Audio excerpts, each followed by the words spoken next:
ದೇವರ ನಾಮಕ್ಕೆ ಸ್ತೋತ್ರ. ನನ್ನ ಹೆಸರು ಮುನಿಯಮ್ಮ, ನೀಲಗುಂಟೆ ಹೊಸೂರು. ನನ್ನ ಸಾಕ್ಷಿಗಳನ್ನು ತಿಳಿಸುತ್ತೀನಿ. ನನಗೆ 5 ಜನ ಹೆಣ್ಣು ಮಕ್ಕಳು, 1 ಗಂಡು ಮಗ. ಚಿಕ್ಕ ಮಕ್ಕಳಾಗ ಗುಡ್ಸ್ಲಿದ್ದಾಗ ಸಭೆಗೆ ಓದ್ತಾ ಇದ್ರು. ಆಮೇಲೆ ನಾನು ಹೋಗ್ತಾ ಇರಲಿಲ್ಲ. ನನ್ನ ಗಂಡ ತೀರೋಗಿ 18 ವರ್ಷಕ್ಕೆ ನಾನು ಸಭೆಗೆ, ನಮ್ಮ ತಮ್ಮನಾದವರು, ನಮ್ಮ ಜೇಮ್ಸ್ ಅವರು ಇಬ್ರು ತಮ್ಮಂದ್ರು ನನ್ನನ್ನು ಬಾ ಸಭೆಗೆ ಅಂತ ಕರೆದರು. ಆವಾಗ ನಾನು ಸಭೆಗೆ ಹೋದೆ. ಸಭೆಗೆ ಹೋದ್ಮೇಲೆ ನನ್ಗೆ ದೇವ್ರೆಲ್ಲ ಒಳ್ಳೇದೇ ಆಯ್ತು. ಒಳ್ಳೆ ಕಡೆ ಹುಡುಗರನ್ನೆಲ್ಲ ಮದುವೆ ಮಾಡಿದ್ರು. ಅವರಿಬ್ರು ದೇವ್ರ ಜೊತೆಲಿ ದೇವರಾಗಿ ಅವರಿಬ್ರು ನಮ್ಗೆ ಜೊತೆಯಾಗಿ ಕೊಟ್ಟರು. ಅವರು ಮುಂದೆ ನಿಂತು ಮಕ್ಕಳಿಗೆಲ್ಲ ಮದುವೆ ಮಾಡಿದ್ರು.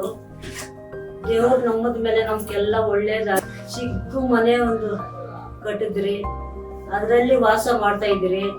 ದೇವ್ರು ನಂಬದ ಮೇಲೆ ನಮ್ಗೆಲ್ಲ ಒಳ್ಳೆ ಆರೋಗ್ಯವನ್ನು ಕೊಟ್ಟವನೆ, ಒಳ್ಳೆ ಬಲವನ್ನು ಕೊಟ್ಟವನೆ. ನಮ್ಮ ಮಕ್ಕಳೆಲ್ಲ ಸಭೆಗೆ ಬರ್ತಾರೆ. ನಮ್ಮ ಕುಟುಂಬಗಳೆಲ್ಲ ದೇವರು ಒಳ್ಳೆ ಆರೋಗ್ಯವನ್ನು ಕೊಟ್ಟವನೆ.